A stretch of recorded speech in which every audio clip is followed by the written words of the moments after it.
हो। जो भी कार्य हमें जो आनंद से भर देते हो उसको हम अक्सर टालते हैं, और जो कार्य हमें दुख देते हैं उसको हम पहले करते हैं।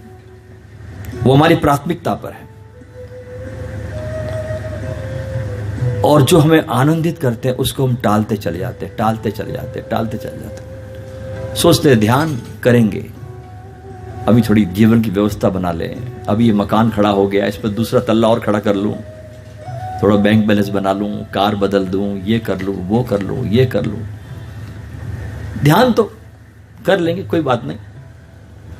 जब उम्र गुजर जाती है आदमी की, तो फिर उसे समझ में आता है। वो किसी शायर ने क्या खूब कहा कि जीवन खत्म हुआ तो जीने का ढंग आया,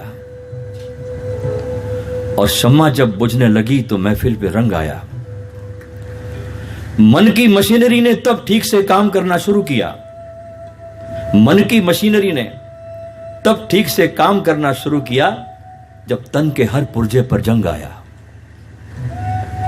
फुर्सत के वक्त में न सुमिरन का वक्त निकला, उस वक्त मांगा जब वक्त तंग आया।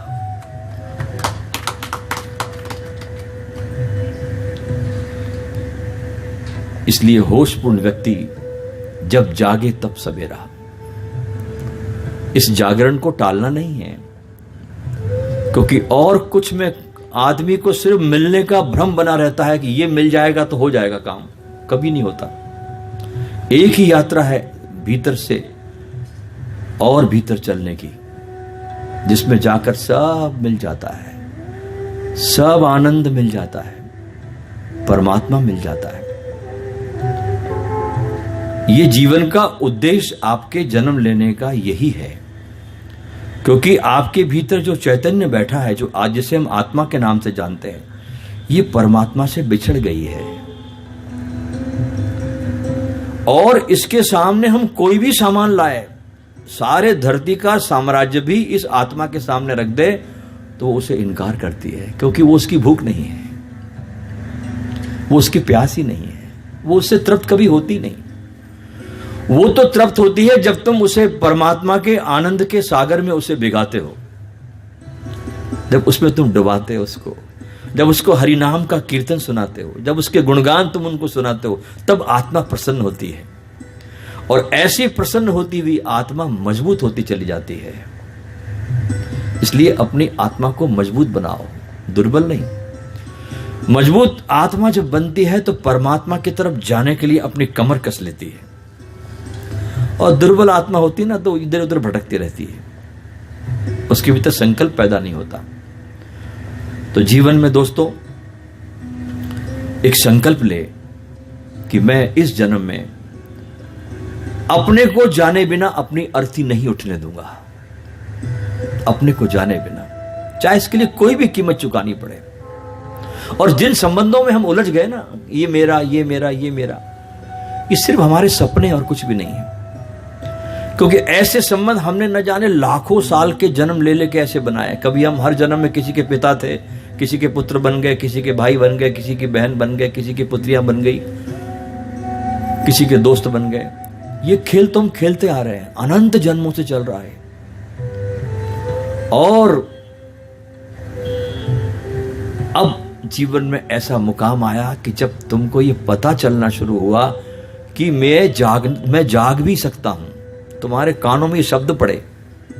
आप देखिए धरती पर अरबों खरबों लोग हैं, कितने वंचित है वे लोग जिनके कानों में जागरण का शब्द नहीं पड़ा। कितने दरिद्र हैं वे लोग कि जिनके पास सब कुछ है लेकिन परमात्मा के स्वर नहीं है। और जब तक मनुष्य के कानों में परमात्मा के स्वर नहीं आते तब तक आदमी अमीर नहीं बनता। जब अमीर खुसरो के कानों में निजामुद्दीन औलिया गूंजा तब अमीर खुसरो अमीर हुआ, उसके पहले तो गरीब था। इसलिए दुनिया में कान फूकने वाले गुरु तो बहुत मिलते हैं, प्राणों को फूकने वाले कोई कोई बिरले मिलते हैं। और जो गुरु तुम्हारे प्राणों को फूंक देता है वही सच्चा सद्गुरु होता है। कान को फूकने वाला मतलब ज्ञान देने वाला, किताबों का ज्ञान देने वाला, वो कान को फूंकने वाले लोग, लेकिन जो प्राणों में प्रेरणा पैदा कर दे वही वास्तविक गुरु होता है। जो तुम्हें प्रोवोक कर दे, तुम्हें एक प्यास से भर दे, वही सच्चे सद्गुरु होते हैं। इसलिए अपने जीवन में अपने एटीट्यूड को बदले, आप थोड़े ढंग को बदले। जिस प्रकार का आपका जीवन के प्रति एटीट्यूड होगा वैसा जीवन आपका बनना शुरू हो जाएगा। अभी एक सर्वे हुआ कि हर देश का आदमी कैसा एटीट्यूड उसका होता है।